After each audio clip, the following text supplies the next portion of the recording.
자, 이것은 올해 손해사정사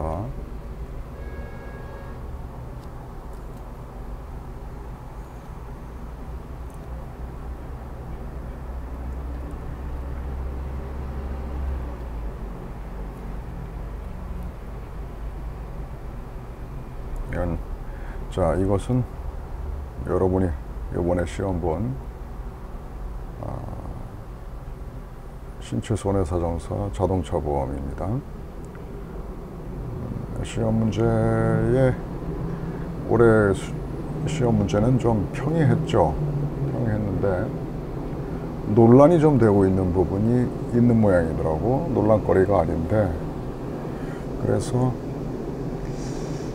이제 시험 본 지 한 일주일 됐고, 여러분들이 그 시험 봤을 때 긴장됐던 그 마음도 추스렸을 것이고, 이제 그래서 한번 지금 좀 차분하게 한번 살펴봤으면 해서 문제를 풀어보겠습니다. 내용은 2019년 7월 14일 11시경 A와 B가 각각 자가용 승용차를 운전 중에 교차로에서 충돌사고를 이야기했어요.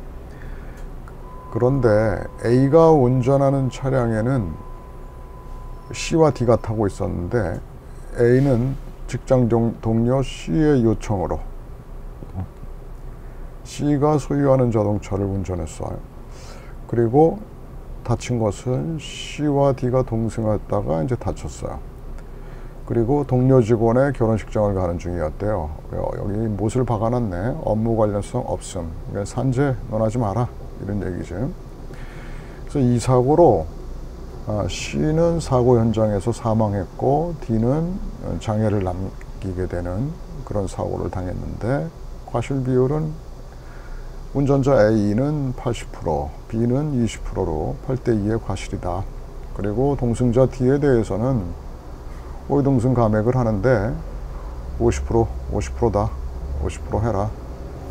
호위동승 감액에 대해서는 과거에 상대적 항변 사유로 우리 대법원이 받아들여 가지고 동승하고 있던 차량의 운전자는 주장을 할 수 있지만 상대방 차량의 차주는 상대방 차에 동승하고 있는 동승자에 대해서 동승 감액을 주장할 수 없었는데, 최근에 그 대법원 판례가 견해를 바꿔서 이 동승 감액 사유를 절대적 면책 사유로 인정하기에 이르렀어요. 그러니까 A도 내 차에 동승하고 있던 D한테 손해액의 50%만 책임이 있다라는 주장을 할 수 있을 뿐만 아니라, 저 상대방 차 B도, 상대방 차의 운전자 B도 D의 손해에 대해서는 50%만 지급하겠다라고 주장할 수 있습니다. 뭐 다 아는 내용이고, 이런 거는. 근데 이제 운전했던 A는 지차가 따로 있다라는 거예요. 그런데 갑보험회사에 무보험차 상해를 포함해서 가입하고 있다. 그러니까 타차 운전해도 되는 그런 담보 종목에 가입되어 있다라는 얘기를 하고 있는 거고, 근데 차는 누구의 차를 운전했냐면 C의 차를 운전했는데, C는 위 자동차에 대하여 C를 김영피보험자로 해서 대인대물 자기 신체 이런 걸 들었는데, 김영피보험자 1인 한정 특약에 들었다라는 거야. 그러니까 일단 이제 얘가 묻고자 하는 건 이런 얘기죠. 자, 김영피보험자 1인 한정 특약의 한정 특약 위반의 경우에 보험자는 대인배상 1을 제외하고는 책임이 없죠. 그러면 대인배상 2에 대한, 대인배상 2에 대한 공백이 생긴다고, 이 공백을 담보하는 게 소위 타차운전 담보죠. 그러니까 A한테 타차운전 담보가 어떻게 되는지 따져봐라, 뭐 이런 문제예요. 그러니까 이제 우선 보상 책임과 관련해 가지고 논점으로 여러분이 찾아야 할 것은, 그러니까 한정 특약의 개념, 이 한정 특약의 경우 보상 관계는 어떠한가를 언급해야 할 것이고, 그 다음에 이런 경우에 타차운전 담보의 내용이 무엇이다. 그래서 타차운전 담보에서 보상하는 것은 무엇이다 라는 것을, 그러니까 두 개의 논점이 있네. 연령 한정, 아니 1인 한정, 한정 특약, 그 다음에 타차 운전 담보. 그리고 이제 B는 우울보험회사에 뭐 보험 들어있다라는 거예요. 대인 1, 2가. 그러니까 대인 1, 2가 상대방 A차에 동승하고 있었던 차주 C와 그의 동료 직원 D에 대해서 대인 1, 2에 자기 과실 20% 해당액만큼만 책임지면 될 것이고, 우울보험회사는. 여기 이제 보다 좀 그 논점이 되는 것은 A가 운전하고 있던 그 C 자동차의 법률 관계가 보다 좀 중요한 논점인데, 이에 대해서 이론들이 존재하는 것 같더라고. 그래서 한번 살펴보겠습니다. 우선 이거 왜 이래? 자, 이거 왜 이래? 주석을 먼저 눌러야 되겠구나. 이거 참. 다시. 그래서 아니 왜 이래? 오래간만에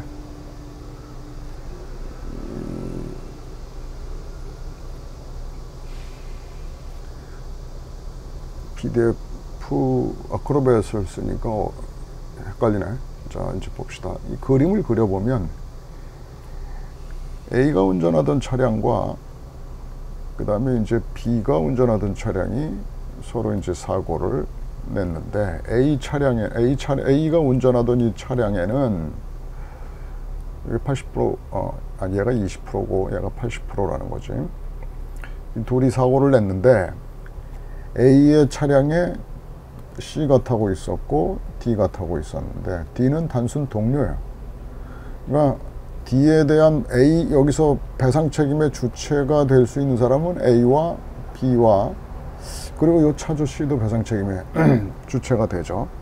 그러니까 C는 배상 책임의 주체이면서 동시에 또 타자에 대해서 타인이기도 하지만, 물론 B의 입장에서는 A, B, C, A, D, A, C, D 이 모두 다 타인이에요. 근데 이제 이쪽 차, A가 운전한 차에서 우선 A의 책임을 볼 것 같으면, A가 지게 되는 C에 대한 책임, 또 A가 D에 대해서 지게 되는 책임, 요 관계가 있을 것이고, 또 하나 C가 D에게 지는 책임, 이게 문제가 되겠죠. 우선 C의 그 법률상 성질은 운행자죠. 운행자는 구체적인 운전을 했느냐 여부에 불문하고, 추상적으로 그 자동차의 소유자로서 지배 관리하는 자니까, 자동차를 지배 관리하는 자, 사용 관리하는 자이니까, 이 자는 추상적으로 추상적인 지위에 있다 하더라도, 그러니까 뭘 직접 내가 핸들을 쥐고 있거나 그런 거와 관계없이 법적 책임을 지게 되는 아주 엄격 책임을 지는 자죠. 그러니까 차주는 꼼짝 마라 하는 게 잔표법의 입법 취지니까, 자, 차주였던 C는 운행자 책임을 지니까, 사고가 난 C는 A한테는 책임이 있어요, 없어요? A에 대해서는 책임 없죠. 아무리 운행자 책임이 엄격하더라도 사고 야기했던 운전자에 대해서는 책임지는 거 아니니까. C는 D에 대해서 책임이 있고, B는 비록 다치지 않았지만 B에 대해서도 다쳤다고 한다면 책임지게 되죠. C는 운행자야. 이 문제는 이제 A의 지인데, A가 운행자냐 운전자냐 하는 것에 관해서 논란이 있는데, 내가 손해사정사 뭐 꿈꾸는 카페 거기에 이렇게 한번 들어가 봤다가 그 논란이 되고 있는 걸 봤어요. 거기에 의외로 많은 사람들이 A가 운행자라는 거야. 그래서 내가 이 부분에 대해서 시험 끝났지만 분명하게 운행자와 운전자의 개념을 좀, 그래도 전문의 시험을 본 사람들이 1차 시험 끝나고 나서 뭐 공부할 때는 실력이 없어가지고 뭐 그랬다고 하더라도, 이제는 완성된 그 실력을 가지고 있어야 할 텐데 아직도 그런 얘기를 나눈다고 그런다면 대책이 없는 거죠. 내가 한번 볼게. 스크린 캡처를 해놨는데 캡처의 내용인즉슨 이래요. 자보 1번 운전하는 사람 운전자라고 풀었는데 잘했어요. 저도 운행자로는 도저히 못 쓰겠던데 잘 썼. 그렇다고.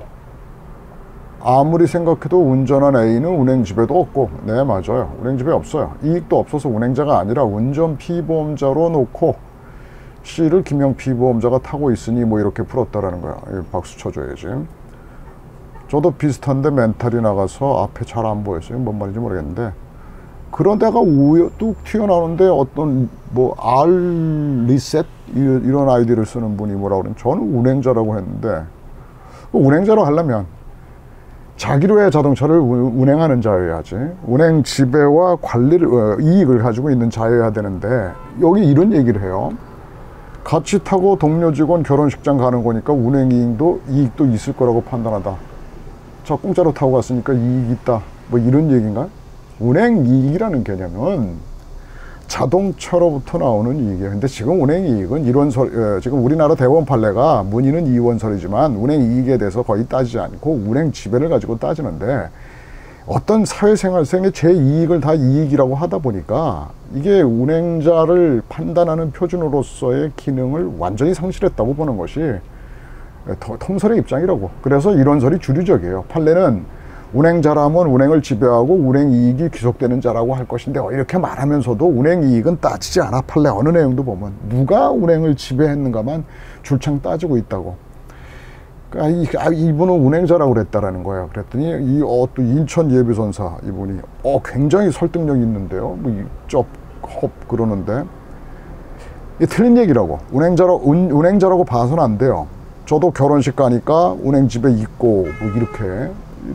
아니 2차 시험을 보는 정도의 이제 완성된 실력에서 어떻게 이런 얘기들이 나올 수 있는지. 운전한 사람 운행자 아닌가요? 뭐 손질사 파일이 저는 운전자로 봤어요. 화이팅입니다. 승낙 피보험자로서 자 이게 왜 틀렸는지를 이게 왜 이렇지 않은지를 따져보려고 하는 겁니다. 그래서 내가 왜 이런 얘기들을 하나 그래서 시중에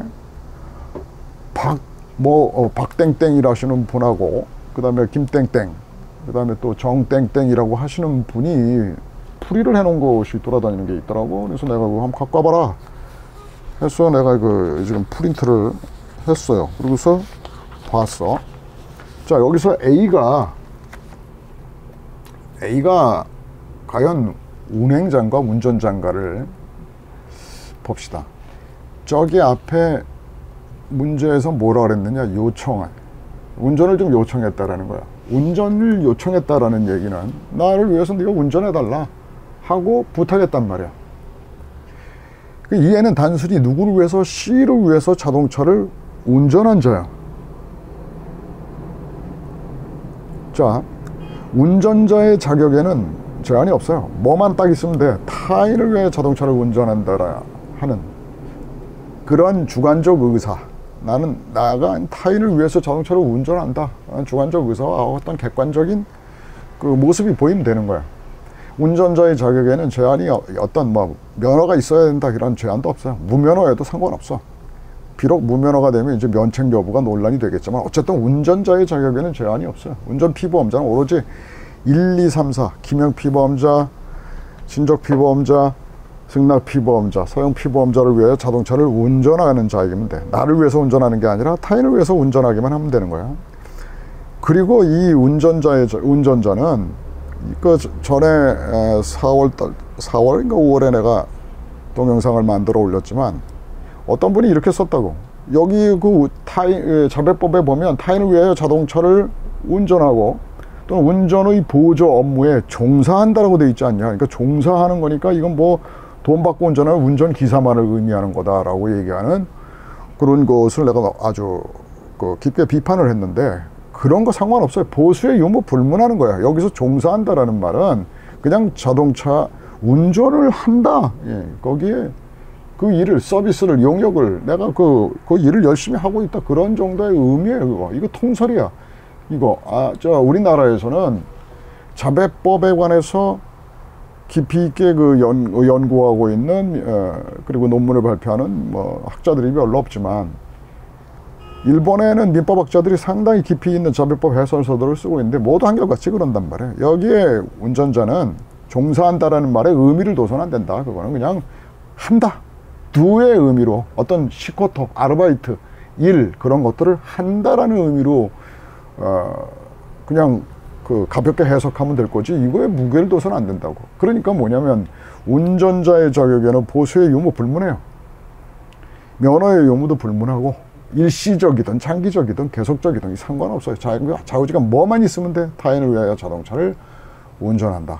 이 사람은 타인을 위해서 운전한 것이냐 아니면 자기를 위해서 운행을 한 것이냐라는 거를 판단하려고 그러면 결국 뭐냐면 이 사람한테 운행 지배가 있는 거예요. 자, 그럼 운행 지배라는 개념이 뭐냐? 운행 지배라는 것은 운행 이익과 운행 지배 우리 얘기 많이 하지만 운행 지배가 중요한 개념이에요. 이 지배라는 것은 뭐냐면 자동차를 내 마음대로 자기의 의지대로 할 수 있다라는 거예요. 자기의 의지대로 무언가를 할 수 있다. 그러면 이 지배가 나오는 것은 어디에서 나오는 거예요? 이거 권리에서 나오는 거라고. 우리는 알잖아요. 운행자 개념은 법적 권리 개념으로서 그럼 얘가 무슨 권리가 있어야 된다고 이 자동차에 대해서 무슨 권리가 있어요 지금? 자동차의 사용권은 어디서 나와요? 임대차, 돈 주고 내가 빌렸다. 그리고 사용대차, 내가 자동차 좀 쓰게 나 좀 빌려도 그래 너 써라 하고 줬다 그런다면 사용권이 주어지는 거죠. 사용대차, 무상의 사용대차도 권리가 있다고. 근데 여기 무슨 어떤 요청했다고 그랬지 무슨 너 써라 나 빌려줄래 내가 쓸까 하는 사용권이 오가는 내용이 어디가 있냐고. 오로지 직장 동료 씨의 요청으로 그래 내가 운전해줄게. 결혼식장 가는데 나 운전하기 싫어. 네가 좀 운전 좀 해주라. 그래서 운전해준 거야. 운전자라고. 근데 이제 여기서 뭐라고 풀이를 했냐면 이 세 개의 내가 그 시중에 돌아다니는 풀이를 내가 프린트해서 지금 갖고 있는데 이거 다 세 사람이 똑같아. 공동운행자라는 거야 A와 C가. 그러면 이제 얘기가 난리 나버려. 결론이 달라져 버려. 왜 그러느냐? A와 C가 공동운행자라고 그러면 자 우리는 타인의 개념을 이렇게 정리해서 알고 있죠. 운행자가 아닌 자 그리고 운전자가 아닌 자, 그러니까 운행자와 운전자를 제외한 자가 타인입니다. 그러면 A는 운전자고 C는 운행자이기 때문에 타인이 아니고 따라서 손해배상 청구권이 이름 없는 거예요. 없다고. 그러니까 이 C의 차에서는 손해배상 청구권을 자기가 차주니까 손해배상 책임을 주장할 수 있는 데가 없다고. 자기 신체 사고가 되는 거라고. 그냥 자기 신체. 그런데 여기서 이제 이런 얘기를 하는 거예요. A와 C가 A도 운행자를 만들어 버리고 C는 뭐 당연히 본래적 운행자니까 운행자인데 둘이 다 운행자라면 우린 공동 운행자의 타인성에 대해서 알고 있죠. 복수의 사람에게 운행 지배가 같은 차량에 대해서 귀속될 때 그 복수의 운행자 사이에서 상호간 한쪽은 가해 공동 운행자가 되고 한쪽이 피해 공동 운행자일 때 오로지 운행자라는 이유로 그러면 자별법상 청구를 할 수 없는 거냐 하는 논란이 계속되어서 피해 공동 운행자와의 운행 지배의 정도를 비교해 가지고 보다 주도적인 사람은 타인임을 주장할 수 없지만 덜 주도적이었던 사람, 다시 말해서 운행 지배가 간접적이고 추상적이고 잠재적이었던 그런 사람은 보다 직접적이고 보다 구체적이고 보다 현재적인 운행 지배를 한 사람한테 약간의 자기의 운행 지배만큼을 공제한 손해배상 청구가 어느 정도는 가능하다라는 이론이 공동운행자의 타인성 이론이라고. 자, 이 사람들 간에 공동운행자라고 한다면 보십시다. A가 운전했어. A가 운전했다고. C는 타고 있었다고 가만히. 누가 주도적이었어? 만약에 아니 A는 운행자가 아니야. 근데 만약에 운행자라고 한다면 얘기가 곤란해져. C는 타인이 돼버려. 왜냐? 누가 더 주도적이야? 핸들을 쥐고 있는 놈이 A야. 누가 사고방지가 보다 용이해? 핸들을 현실적으로 쥐고 있는 사람, 아니면 저 뒤에 타고 있어가지고 지금은 안 쥐고 있지만 앞으로 쥘 수 있는 잠재적인 그런 지위에 있는 사람이 더 주도적이야? 아니면 현실적으로 지금 운전대를 쥐고 있는 자가 사고방지가 더 용이했다고 할 것이야. 현재 직접적으로 자동차를 조작하고 있는 A가 사고방지가 용이해? 뒤에 타고 있어서 간접적으로 지배하고 있는 자가 더 용이해요. 옆에 타고 있다 하더라도 하여튼 핸들을 누가 쥐고 있냐고. 둘이 공동운행자라고 그런다면 주도적인 사람이 A가 된다는 얘기가 되잖아. 핸들을 쥐고 있는 사람이 A니까. 주도적이라는 말이 무슨 뜻이냐면 누가 사고방지가 보다 용이했었느냐라는 거예요. 브레이크도 내 발 밑에 있고 그 다음에 핸들도 내가 쥐고 있는데 이 사람이 더 주도적이지, 어찌 이 사람 덜 주도적이라고 그래서 C가 더 주도적이었기 때문에 타인이 안 된다라는 얘기를 꺼내면 말이 안 되는 거죠. C는 핸들도 안 쥐고 있고 옆에 타고 있고 브레이크 페달도 C의 발로부터 훨씬 멀어. C의 발이 훨씬 더 멀다고. A의 발 밑에 지금 브레이크 페달이 있고 핸들을 쥐고 있고 직접 지금 운전하고 가고 있는 거 A라고. 장소적 시간적으로 A가 훨씬 더 그 사고방지가 용이한 시점에 있었는데 어떻게 C가 더 주도적이라고 말하냐고. C가 주도적이어서 주도적인 운행 지배를 하고 있기 때문에 타인이 아닌 것이 아니라 C는 운행자예요. 그리고 A는 운행자가 아니고 운전자예요. 그래서 운전자인 A는 타인이 아닌 거고 C도 타인이 아닌 것이라고. 근데 여기 이렇게 줄을 쳐놨는데 어떤 분이 써놓은 거. C 소유의 자동차를 일시적으로 운전한 A는 사고 당시 운행지배와 운행이익을 누리는 운행자에 해당한다. 그럼 운행지배를 따져줘야 될 거 아니야. 뭘 했는데 운행지배를 가지고 있다라는 거야. 자동차를 돈 주고 빌렸어? 아니면 자동차의 사용 허락을 받았어? 요청에 의해서 자동차를 운전하고 있을 뿐인데 그 아래 더 읽어보면 이렇게 써놓고 있어요. C에 대한 운행자 책임을 질 것인가가 관건인데 C는 사고 당시 A에 비해 보다 직접적이고 구체적이고 현재적인 운행지배와 운행이익을 누리는 운행자에 해당한다. 말이 안 되잖아. 핸들은 누가 갖고 있는데? A가 갖고 있는데, A가 쥐고 있는데 누가 사고방지가 보다 더 용이한 사람이었어요? A잖아. 그럼 C는 타인을 힘을 주장할 수 있다라는 얘기가 되네? 그럼 대인배상 1 줘야 된다는 얘기가 되네? 말이 안 되는 거죠, 그게. 또 한 번의 답안지, 역시 뭐 비슷해. 이렇게 써놨더라고. 소유자 C와 운전 중인 A에게 운행지배가 있으므로 운행자 책임이 발생하고, A는 사고 운전자로서 민법상 불법행위 책임도 발생한다. 이분은 뭐 후두루마뚜루 그냥 가버렸어. 더 깊이 들어가 보면 뭐 논리적으로 맞지 않으니까 그냥 운행자라고 그냥 운행지배가 있다. 그럼 운행지배를 찾아보자고. 저 사안에서 어디에서 운행지배를 찾아볼 수 있냐고. 또 한 분은 이런 얘기를 써놨어. A는 C 소유 자동차를 운전한 자로 업무 관련성 업무에서 사고 사실로 보아 사고 났다라는 거 꽝 하고 8대2의 사고 났다라는 것으로 보아 사용 관리 권한을 가지고 운행 지배권을 가지고 있는 운행자에 해당되며, 사고 나면 운행 지배가 있는 거야? 그게 아니지. 자기를 위하여 자동차를 운행했을 때 운행 지배가 있는 거야. 자기를 위한다라는 말이, 위한다라는 뜻이 뭐냐? 거기 그 자동차로부터 생기는 이익이 그 사람한테 귀속된다라는 거예요. 타인을 위한 보험은 뭐야? 이 보험계약상의 권리와 의무가 그 타인에게 귀속된다, 이런 뜻인 것이고, 자기를 위하여 운행한다 그러면 운행 지배, 운행 이익이 바로 이 자기에게 귀속된다라는 뜻인 것인데, 그냥 사고 사실로 보아 꽝 하고 사고 났으니까 운행 지배가 있다. 이 무슨 논리가 있어야 될 거 아니에요. 그리고 판례를 인용해놨는데, 주도적이고 이건 뭐 일반적인 판례를 인용했는데 이것과 관련된 판례가 아니야. 그 다음에 A는 김영 피보험자의 승낙을 받아 피보험 자동차를 사용하고 관리하고 있는 승낙 피보험자에 해당하며, 여기 어디 승낙했다라는 얘기가 있냐고. 자동차의 사용에 승낙했다라는 얘기가 있냐고. 운전 피보험자입니다. 다시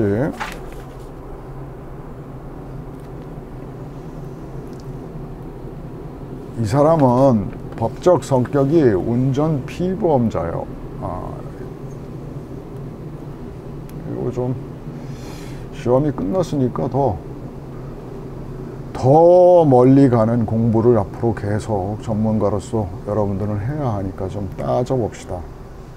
A와 C와의 관계에 있어서 만약에 둘을 공동 운행자로 하게 된다면 누구의 운행 지배가 더 주도적, 이게 만약에 이건 운행자 아니지만 운행자라고 한다면 둘의 운행 지배는 멸등이 A가 논리적 상식적으로 그렇잖아. 자동차의 핸들이 A의 손에 있고 자동차의 브레이크 페달이 A에게 있고 그 운전을 하고 있지 않은 이 차주 C는 잡담을 할 수 있고 그 뒤에서 뭘 할 수도 있는 거지만 A는 정신 똑바로 차리고 앞을 봐야 되는 사람인데 누가 주도적인 운행을 한다라고 볼 거냐. 얘는 운행자 아니야. 운전을 하고 있는 건데 만약에 운행자라고 얘를 가정하려고 하면 핸들을 쥐고 있고 페달을 가지고 있고 직접적으로 핸들을 관리하고 있고 직접적인 위험물인 그 자동차를 통제 관리하고 있는 자가 A이기 때문에 A가 주도적인 사람이라고 말해야 하는 거고, 그렇다면 C는 그만큼에 있어서 타인이라는 결론에 도달하는 것이 논리적으로 맞지. 그래서 얘는 대인배상 1, 2를 청구할 수 있는데 1은 면책 사유 없으니까 지급하고 대인 2는 김영 피보험자 면책 조항이 있으니까 못 준다. 뭐 이렇게 뭐 논리적으로 끌고 갔다 그런다면 차라리 틀려도 이건 맞는 말이 되는데 얘를 운행자라고 해놓고 타인성은 또 부정해. 이런 주도적인 A에 대해서 부정해. 결론은 맞아. 그래서 얘는 대인 배상 2를 청구할 수 없고 뭐 이렇게 했던 그 나머지 풀이의 과정들은 맞는데, 그러니까 이런 거지. A를 주장하는 사람이라면 결론은 뭐 이런 A 뭐 또는 뭐 A 뭐 하여튼 A의 유전자가 들어있어야 되는데 A를 주장하고 B라는 결론에 이르러, 이런 게 가장 논리적으로 모순적인 거고 가장 이게 흔들리는 것인 거지. A를 설을 주장했다 그러면 A설만이 도달할 수 있는 결론에 도달해야 되는 거지. 다시 A와 C가 공동운행자라고 한다면 어떤 결과가 돼야 되는 거예요? 누가 주도적이야? 상식에서 파악해 봅시다. 누가 사고방지가 보다 용이했었어? A잖아. 그러면 사고방지가 보다 용이하지 않았던 덜 주도적이었던 C는 A한테 타인임을 주장할 수 있다라는 얘기가 나와야지. 그럼 대인배상 청구가 가능하다고? 말도 안 되는 그런 결론을. 그래서 아까 나는 보고 경악을 했는데, 이런 저는 운전자라고 봤는데 그럼 저는 운행자 했는데 같이 타고 가는 동료 직원의 결혼식장 가는 거니까 운행이 또 있을 거라고 판단한다. 단순 요청만으로 운행 지배가 완벽히 없다고 보기 힘들다. 그럼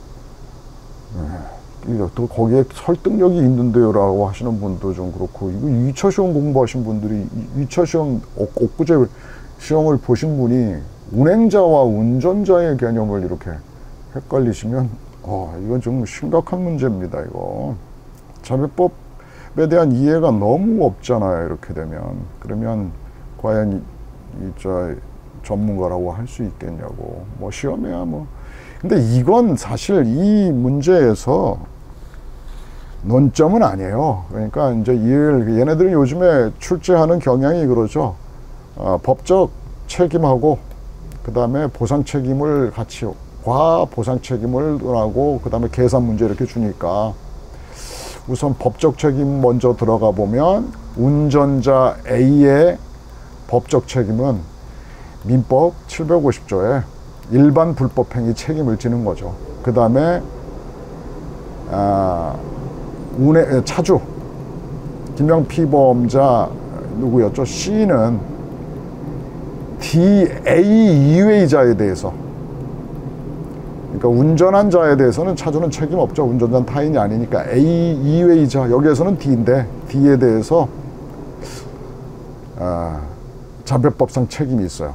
자배법 3조의 책임이 있어요. 그 다음에 상대방 차 운전자, 그게 B죠.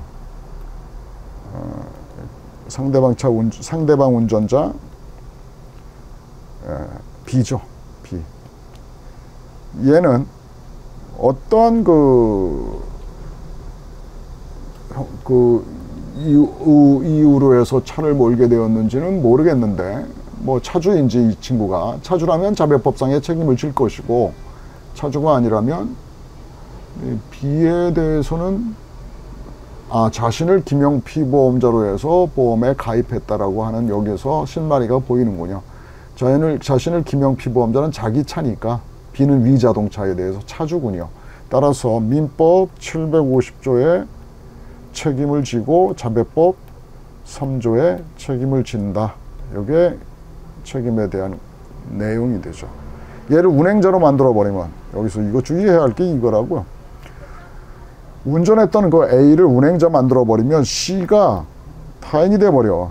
A가 보다 주도적인 그런 자동차. 그러니까 운전이라는 것을 허투루 생각하면 안 된다고. 자동차를 운전한 사람은 여한때에도 가장 주도적인 사람인 거예요. 이 사람이 책임의 최고 꼭지점에 있는 사람이라고. 얘는 구체적인 현재적인 그 책임을 지는 자고, 운행자는 그 운행자의 책임은 추상적 책임이야. 현실적으로 자동차를 얘가 운전, 관리, 사용 안 하더라도 네가 자동차의 소유자라는 법적 지위에 있다고 한다면 추상설 얘기하는 게 너는 이름 운행자로 추정되는 거라는 것이야. 항변설, 추상설이 말하는 게 그거란 말이야. 구체적인 운행을 네가 했느냐 안 했느냐 그건 중요하지 않아. 네가 운전했는지 안 했는지, 네가 아니면 네 차가 사고 나는 동안에 미국에 가 있었는지 아프리카에 가서 오지에서 헤매고 있었는지 상관없어. 너는 차주니까 구체적인 거 요구하지 않아. 추상적 책임을 지는 거예요. 추상이란 뭐예요? 손이 바로 미치는 거 아니지만 관념적으로 넌 책임진다. 꼼짝 마라. 해서 책임지는 거란 말이야. 근데 운전자는 뭐예요? 언제나 구체적인 책임이지. 사고를 구체적으로 야기시킨 사람이고, 직접적으로 야기시킨 사람이고, 현재적으로 야기시킨 사람이잖아요. 운전한 사람을 갖다가 덜 주도적이라고 결론을 내버리면 어찌 출제위원들이 이거 뭐야 얘 이렇게 되겠지. 그 다음에 이제 두 번째 그 책임론에 가가지고는 그럼 피해를 입은 갑보험회사가 A의 그 타차운전 담보죠. 이걸 주제어로 썼으면 좋겠어. 답안지는 여러분들이 요 두 번째 목차는 여러분이 2번 해가지고 이제 보상 책임 여기에 관해 가지고는 우선 1 해가지고 운전자 한정특약 원칙, 운전자 한정특약 원칙, 한정된 지하 2회이자가 운전하면 면책이다. 2회이자가 운전하면 면책이다. 이게 무단운전 아니니까. 따라서 대인배상 1만 책임이 있게 된다. 1만 책임진다. 간단하게 얘기하면 그러니까 이 운전자 한정 들어있던 보험회사가 병보험회사죠. 그러니까 병보험회사는 여기서 어떤 결론에 이르게 되냐면 여기서 다친 사람 동승자 있죠. 동승자에 대해서 대인배상 1, 2의 책임을 지게 되는 거지. 물론 호위동승 감액은 해야 될 것이지만 그 다음에 병보험회사의 입장에서 또 다친 누가 있었어요. C가 있죠. 얘는 D였고 C에 대해서는 뭐예요? 자기 신체잖아. 그러니까 자기 신체 사고야. 왜냐면 이 A가 운전한 그 차량에 C에 대해서 운행자 책임을 지는 사람이 없어.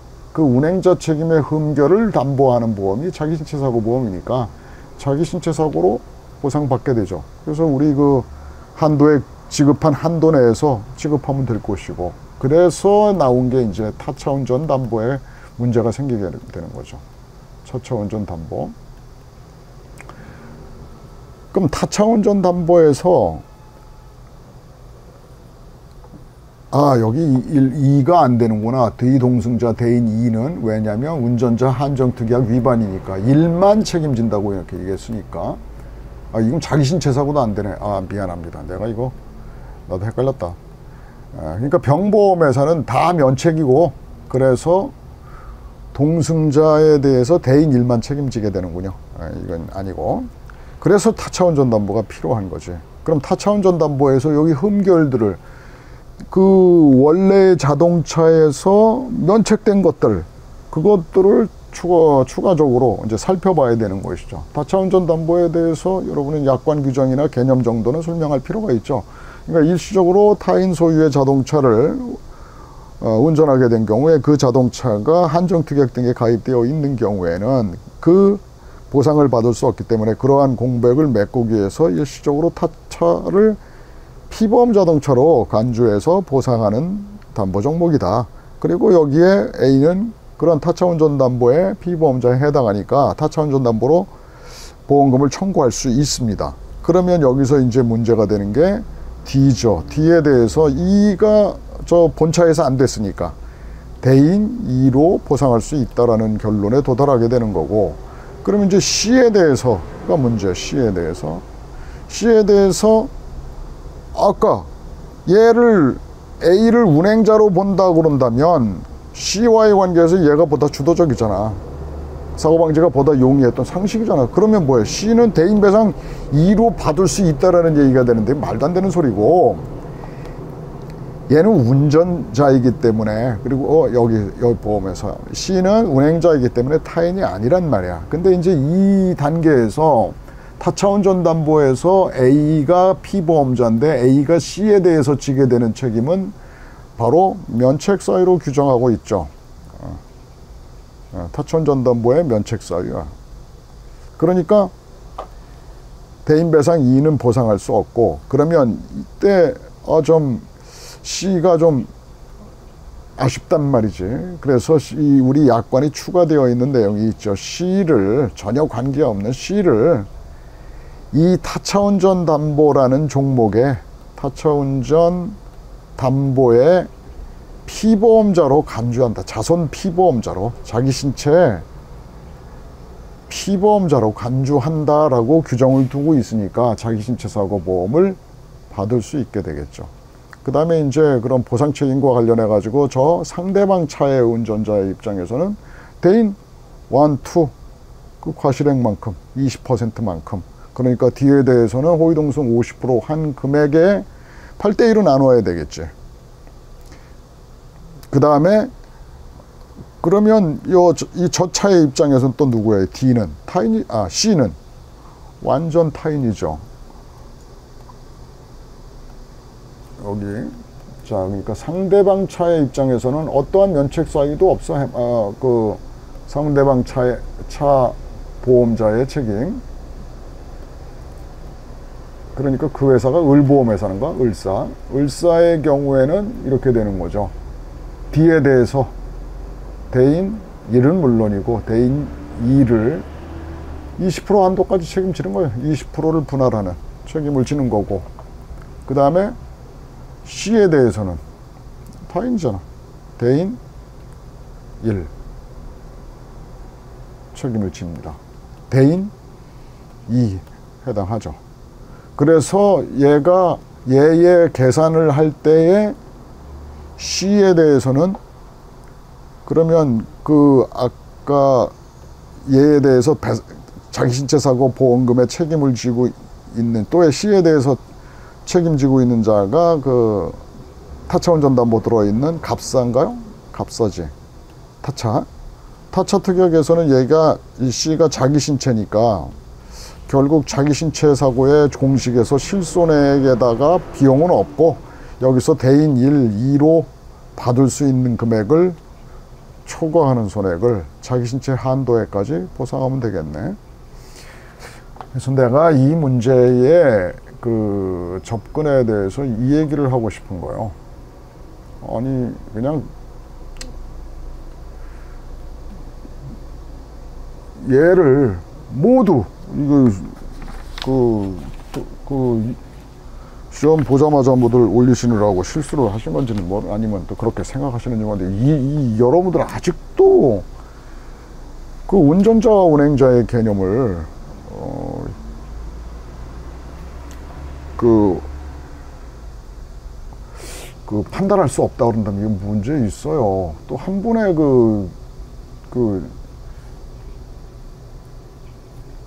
한 분이 이런 거를 해놨어.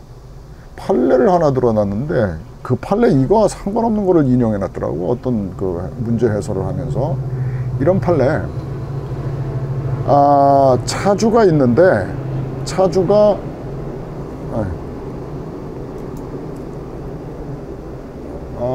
A보험회사에 갑이 차주야. 그리고 을은 친구인데 허락을 해줬어. 얘 허락피보험자, 승낙피보험자. 근데 이놈이 술 먹고 대리운전기사 불렀어. 병이라고 합시다. 대리운전기사 병을 불러가지고, 근데 병을 파견했던 회사는 911 대리운전이야. 911 대리운전인데 이 911 대리운전은 취급업자 보험을 들어 있었어요. 이 판례를 인용했던데, 이때 우리는 대리운전의 법리에 대해서 알죠. 대리운전을 의뢰한 의뢰자는 이 병과의 관계에서 택시 승객과 같은 법리야. 비록 자기의 자동차를 사용하고 있지만 을과 병 사이, 즉 911 대리운전과의 사이에서는 이 승낙피보험자가 대리운전을 맡겼다라는 얘기는 나를 여객 운송계약이라고, 나를 어디까지 잘 데려다 주시오. 그러니까 택시 탄 거와 똑같아. 유상으로 돈 내고 나 데려다 주시오. 다만 택시와 다른 점이 뭐냐면, 택시는 택시회사 차를 타고 운행이 이루어지는 거지만, 이 대리운전은 지차, 대리운전회사 차가 아닌 지차, 고객의 차로 운전한다라는 점이지. 그러니까 고객이 여전히 운행 지배를 차 외인한테, 제3자한테 운행자 책임 진다라는 것은 뭐 당연한데, 요 내부적인 관계에 있어서는 이 대리운전 기사나 대리운전 회사가 손해배상 책임을 져요. 그러니까 을은 취급업자 보험자한테 대인 1, 2를 포함한 보험금을 청구해서 손해액 전액을 그리고 나서 이 취급업자 보험회사가 A 회사한테 구상금 청구를 하는 거야. 야, 갑이, 이 소유자 갑이 차 빌려줬잖아. 그러니까 얘 갑이 들어있는 보험 대인배상 1은 네가 나한테 주라, 내가 포함해서 줬으니까. 말도 안 되는 주장을 하는 거예요. 갑이 가입한 이 A보험회사의 대인 1, 2는 이 제3자에 대해서 손해배상 책임에 동원되어야 하는 보험이죠.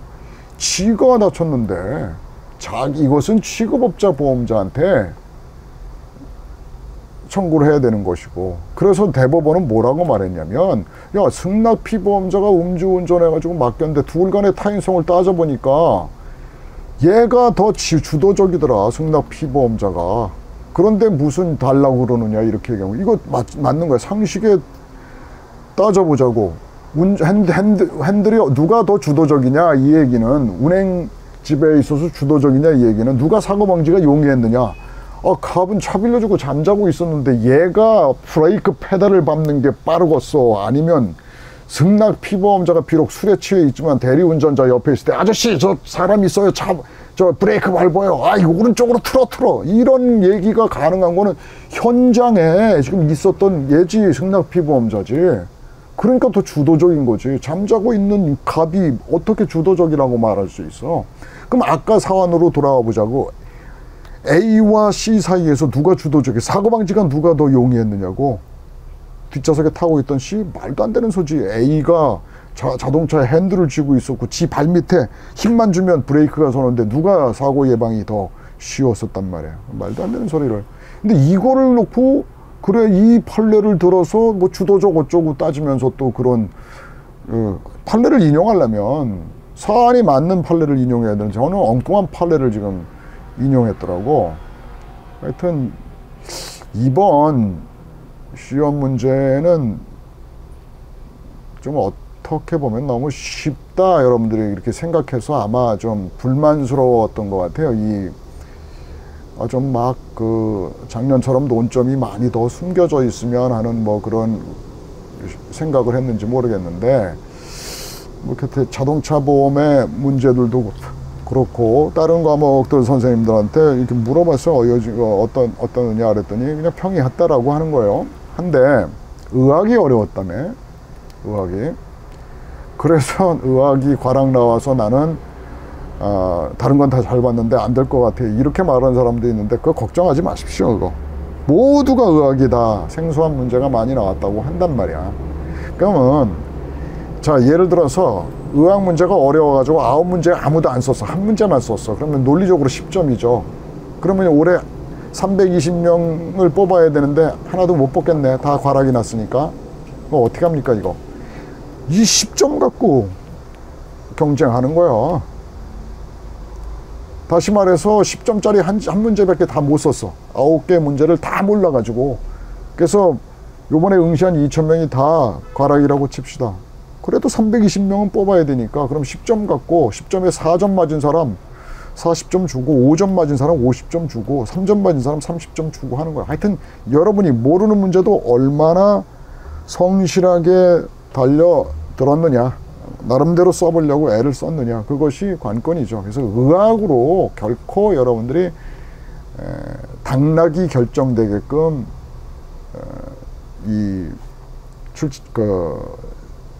합격자 관리 안 합니다. 여러분이 채점 안 하는 거니까, 한 문제밖에 못 썼다 하더라도 여러분이 채점하는 거 아니니까 그 상황에 맞게 그 채점이 이루어지고, 또 솔직한 얘기로 채점하고 나면 합격자가 그 채점한 대로 하니까 뭐 한 10명밖에 안 된다 그러면 점수 올리는 수밖에 없는 거예요. 다시 조정한다고. 그러니까 최선을 다해서 여러분들이 3개 과목을 다 잘 썼는데 의학에서 좀 실패를 한 것 같다, 그것이 모두에게 뭐 아우성되는 그런 일이 있었거든. 그러니까 어떤 방식, 뭐 의학 시험에 뭐 일률적으로 다 30점을 다 올려준다든지 뭐 해서 어쨌든 320명이 합격을 할 테니까, 그 의학 때문에 고민하던 사람 앞으로 고민하지 마십시오. 절대로 의학 때문에 떨어지지는 않을 테니까 여러분들이 기본 이론 공부한 대로 성실하게 썼다고 한다면 뭐 좋은 결과가 난 있을 거라고 생각합니다. 있어야만 하고, 내가 여러분들의 우리 그 로이저 학생들 내가 20명 그지? 내가 20명의 학생을 가르치는 듣도 보도 못한 강사가 되어버렸는데, 내가 그랬잖아. 작년에 5명 가르쳤다니까. 5명 다 합격했잖아. 그래서 그 결과로 그래도 올해 20명, 정확하게 21명이지. 21명이 내게 나를 선택해가지고 열심히 공부를 했고, 내가 시험 보기 마지막 종강하는 날 이런 얘기를 했지. 바깥에 점수 걸려져 있는 그 채점자의 명단을 사진 찍어놔라. 이 21명의 합격자가 고스란히 합격자 발표할 때 모두 모일 거라고 내가 그렇게 장담한 이유는, 비록 자동차 보험에서 한정해가지고 내가 이 정도면 답안 작성의 기술자가 되었다라고 내가 확신을 했기 때문에이기도 하지만, 그럼 선생님 한 과목만 잘 쓴다고 그래가지고 합격하는 거 아니지 않습니까? 이렇게 말할 수도 있어요. 근데 하나를 보면 열을 안다고. 자동차 보험에 그렇게 깔끔하게 목차 정리하는 훈련이 잘 되어 있는 사람이 타 과목이라고 해가지고 뭐 얼토당토하게 쓸 일 없는 거고, 무엇보다도 내가 여러분들 그 동영상에다가는 내가 6월부터는 이 유튜브를 안 올렸지만 운전자와 운행자의 개념 내가 아주 그 웅변하듯이 여러 번 내가 그 강조했던 것이니까, 이런 저런 아마추어적인 실수를 한 사람 없을 거라고 보고, 편안한 마음으로, 나는 지금도 그 생각 변함 없습니다. 내가 전화를 받은 친구들한테 의학 때문에 선생님 안 될 것 같아요, 내년에 다시 봐야 될 것 같아요, 절대 난 그렇게 생각하지 않아. 여러분들 21명 올 9월달에 발표하나 10월달에 발표하나, 발표하고 나서 내가 공지 올릴 테니까 그날 지금 상황을 즐기고 그때 축배를 들도록 합시다. 하여튼 걱정하지 마십시오.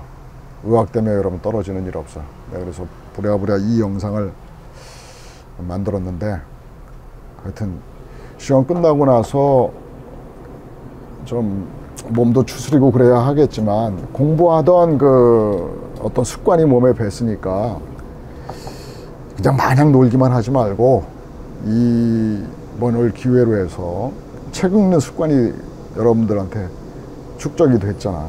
그러니까 좀 좋은 책, 여러분이 그동안 등한시했던 좋은 책들 같은 거 하나 사서 좀 읽어보고, 난 여러분들한테 꼭 하나 추천하라고 그런다면 쇼펜하우어의 그 의지와 표상으로서의 세계만큼은, 이거 의류문화, 근데 이 새끼들 의류문화사 이놈들이 책 양장본으로 잘 나던 거를 값은 올리고 페이퍼북 북처럼 만들었더라고. 마음에 안 드는데, 그래도 이 의지와 표상으로서의 세계 번역 의류문화사본보다 좋은 번역은 없는 것 같아.